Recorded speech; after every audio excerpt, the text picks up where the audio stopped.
আসসালামু আলাইকুম প্রিয় দর্শক, সবাই কেমন আছেন? প্রতিদিনের মতো চলে আসলাম এই মুহূর্তের আজকের 13 এপ্রিল 2026 রোজ সোমবারের খুবই গুরুত্বপূর্ণ ঝড় বৃষ্টি, নিম্নচাপ, ঘূর্ণিঝড়, কালবৈশাখী, শিলাবৃষ্টি ও বজ্রবৃষ্টির আবহাওয়ার খবর নিয়ে। আজকের মেঘ বৃষ্টি ও তাপপ্রবাহ নিয়ে আবহাওয়ার সতর্ক বার্তায় আবহাওয়া অধিদপ্তর জানিয়েছে, ক্রমেই বৃদ্ধি পাচ্ছে সমুদ্র পৃষ্ঠের তাপমাত্রা, আবারও উত্তাল হতে পারে বঙ্গোপসাগর।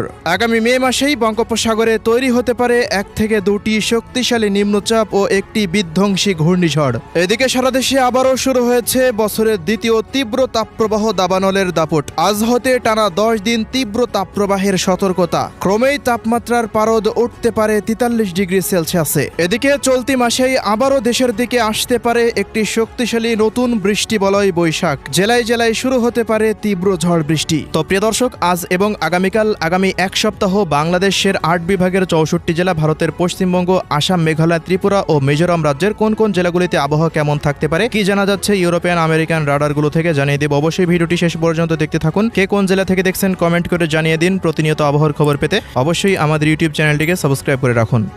প্রিয় দর্শক, প্রতিদিনের মতো আমরা সরাসরি এ পর্যায়ে চলে আসলাম ইউরোপিয়ান আবহাওয়ার পূর্বাভাস মডেল রাডারের কৃত্রিম ভূ উপগ্রহ চিত্রে। শুরুতেই আমরা এই মুহূর্তে দেশের 8 বিভাগের 64 জেলার আকাশের কি পরিস্থিতি রয়েছে সেটি দেখব। রাতের মধ্যে কোনো অঞ্চলে বৃষ্টিপাতের সম্ভাবনা রয়েছে কিনা সে আপডেট দেখে নেওয়ার পর চলে যাব মেঘবৃষ্টি, নিম্নচাপ ও তাপপ্রবাহের খবরে। তো প্রিয় দর্শক, আমরা এই মুহূর্তে উপগ্রহ রাডার থেকে দেখতে পাচ্ছি রংপুর, ময়মনসিংহ, রাজশাহী, ঢাকা, খুলনা, বরিশাল, চট্টগ্রাম এবং ভারতের পশ্চিমবঙ্গের প্রত্যেকটা জেলার আকাশ পুরোপুরি পরিষ্কার অবস্থায় রয়েছে।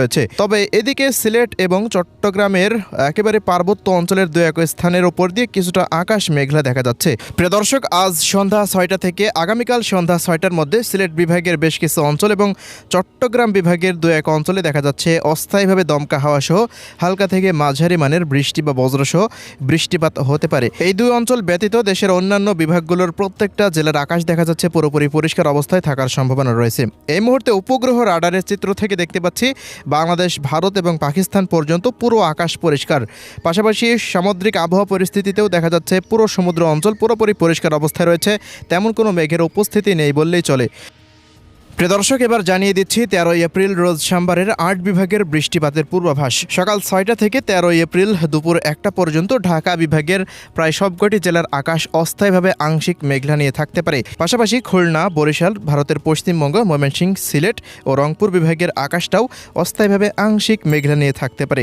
এই অঞ্চলগুলোতে তেমন কোনো বৃষ্টিপাতের সম্ভাবনা নেই বললেই চলে। তবে প্রিয় দর্শক, পরবর্তী 24 ঘন্টার মধ্যে যেমন আমরা উপগ্রহ রাডার থেকে দেখলাম, তেমনই সিলেট, সুনামগঞ্জ, মৌলভীবাজার, হবিগঞ্জ, বিশ্বমপুর, শতকবাজার, ফেনারবাগ, জগন্নাথপুর, বালাগঞ্জ, কুলাউড়া, জাকিগঞ্জ এই সমস্ত অঞ্চলগুলোর বিভিন্ন স্থানের ওপর দিয়ে বৃষ্টি বা বজ্রসহ বৃষ্টিপাতের সম্ভাবনা দেখা যাচ্ছে। এদিকে ত্রিপুরা রাজ্যের ধলাই, খোয়াই, গোমতী, ঊনকোটি, সিপাহীজলা, উত্তর, দক্ষিণ, পশ্চিম ত্রিপুরার প্রত্যেকটা অঞ্চলের আকাশ অস্থায়ীভাবে আংশিক মেঘলা নিয়ে থাকতে পারে। পার্বত্য চট্টগ্রামের জেলাগুলিতেও আকাশটা অস্থায়ীভাবে আংশিক মেঘলা নিয়ে থাকার সম্ভাবনা দেখা যাচ্ছে। তো এই ছিল দুপুর 1টা পর্যন্ত দেশের আবহাওয়া পরিস্থিতি। দুপুর 1টা থেকে দেখা যাচ্ছে পরবর্তী সময়ে সন্ধ্যা 6টার মধ্যে ঢাকা, ধামরাই, কাপাসিয়া, নরসিংদী, নারায়ণগঞ্জ, কটিয়াদি, কিশোরগঞ্জ, কেন্দুয়া, নেত্রকোনা, এদিকে জগন্নাথপুর, এদিকে কুমিল্লা, সেনবাগ, ফেনী, নোয়াখালী, বরিশাল, মতিরহাট, সেনবাগ, মাদারীপুর এই সমস্ত অঞ্চলগুলোর বিভিন্ন স্থানে আকাশে মেঘমালা তৈরি হওয়ার সম্ভাবনা রয়েছে। তবে এই মেঘ দ্বারা তেমন বৃষ্টি বা বজ্রসহ বৃষ্টিপাত হবে কিনা এখন পর্যন্ত সেটি নিশ্চিতভাবে বলা যাচ্ছে না। এদিকে দুপুর 1টার পর হতে সন্ধ্যা 6টার মধ্যে রংপুর, রাজশাহী, ময়মনসিংহ, সিলেট, ঢাকা এবং ভারতের পশ্চিমবঙ্গের আকাশ প্রায় পরিষ্কার অবস্থায় থাকার সম্ভাবনা দেখা যাচ্ছে। তবে প্রিয় দর্শক, আগামী 14 তারিখে দেখা যাচ্ছে খুলনা, বরিশাল, ভারতের পশ্চিমবঙ্গ, এদিকে চট্টগ্রাম বিভাগের বেশ কিছু অঞ্চলের আকাশটা মেঘলা থাকতে পারে। পাশাপাশি ময়মনসিংহ, ত্রিপুরা ও এদিকে সিলেট বিভাগের আকাশে মেঘের উপস্থিতি কিছুটা থাকার সম্ভাবনা রয়েছে। তবে এই অঞ্চলগুলোতে তেমন কোনো বড়সড় বৃষ্টিপাতের পূর্বাভাসও পাওয়া যাচ্ছে না। মেঘ থাকলেও তেমন কোনো বৃষ্টিপাতের আপডেট নেই। এদিকে আগামী 15 তারিখের পর সিলেট অঞ্চলের গুলোর দিকে দেখা যাচ্ছে বৃষ্টি বা বজ্রসহ বৃষ্টিপাতের প্রবণতা বৃদ্ধি পেতে পারে এবং সেই মেঘমালাগুলো পরবর্তী সময়ে দেশের ঢাকা, রাজশাহী, রংপুর, এরপর বরিশাল, খুলনা বিভাগের দিকে প্রবেশ করার সম্ভাবনা রয়েছে। 2-1 অঞ্চলে আকস্মিক বজ্রসহ বৃষ্টিপাত হলেও হতে পারে বলে দেখা যাচ্ছে এই মুহূর্তে উপগ্রহ রাডার থেকে। এছাড়া আগামী 18, 19, 20, 21 তারিখ পর্যন্ত আবহাওয়া পরিষ্কার থাকতে পারে। তবে 21 তারিখের পর একটি নতুন বৃষ্টিবলয়ের সম্ভাবনা দেখা যাচ্ছে। বৃষ্টিবলয়টি আসলে আবারও দেশের তীব্র তাপপ্রবাহ আস্তে আস্তে কমে যাবে এবং সারা দেশে তীব্র ঝড় বৃষ্টি শুরু হয়ে যেতে পারে ইনশাল্লাহ। প্রিয় দর্শক, এবার আমরা জানিয়ে দিচ্ছি সামুদ্রিক আবহাওয়া পরিস্থিতি, ঘূর্ণিঝড় বা নিম্নচাপ তৈরি হতে পারে কিনা এই মাসের মধ্যে, সে আপডেটটি এবার জানিয়ে দিব। তো দর্শক, এই মুহূর্তে দেখতে পাচ্ছি পুরো সমুদ্র অঞ্চল স্বাভাবিক অবস্থায় রয়েছে, তেমন কোনো লঘুচাপ, নিম্নচাপ বা ঘূর্ণিঝড় কিন্তু তৈরি হওয়ার মতো কোনো সম্ভাবনা নেই। তবে আগামী 21 তারিখ পর্যন্ত বড়সড় পরিবর্তন ঘটার মতো পরিস্থিতি আমরা এখন পর্যন্ত দেখতে পাচ্ছি না। তবে প্রিয় দর্শক, আগামী মে মাসের প্রথম সপ্তাহের মধ্যে বঙ্গোপসাগরে একটি লঘুচাপ বা নিম্নচাপ তৈরি হতে পারে। এর পরবর্তী সময়ে একটি ঘূর্ণিঝড়ও তৈরি হওয়ার মতো পরিস্থিতির কথা জানিয়েছে বাংলাদেশ আবহাওয়া অধিদপ্তর।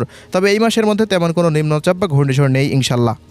প্রিয় দর্শক, এবার জানিয়ে দিচ্ছি তাপমাত্রা পরিস্থিতি পরবর্তী 24 ঘন্টার মধ্যে ঢাকা, খুলনা, রাজশাহী, ভারতের পশ্চিমবঙ্গ, ময়মনসিংহ ও রংপুর বিভাগের প্রত্যেকটা অঞ্চলে তাপমাত্রা সর্বোচ্চ দেখা যাচ্ছে 40 ডিগ্রি সেলসিয়াস পর্যন্ত উঠে যেতে পারে। তবে ময়মনসিংহ, এদিকে বরিশাল ও চট্টগ্রামে তাপমাত্রা একটু কম থাকতে পারে। তবে আগামী 21 তারিখ পর্যন্ত সেই তাপমাত্রা পরিস্থিতি প্রায় 42 থেকে 43 ডিগ্রি সেলসিয়াস পর্যন্ত উঠে যাওয়ার সম্ভাবনা দেখা যাচ্ছে। তো এই ছিল আজকের আবহাওয়ার রিপোর্ট। আল্লাহ হাফেজ।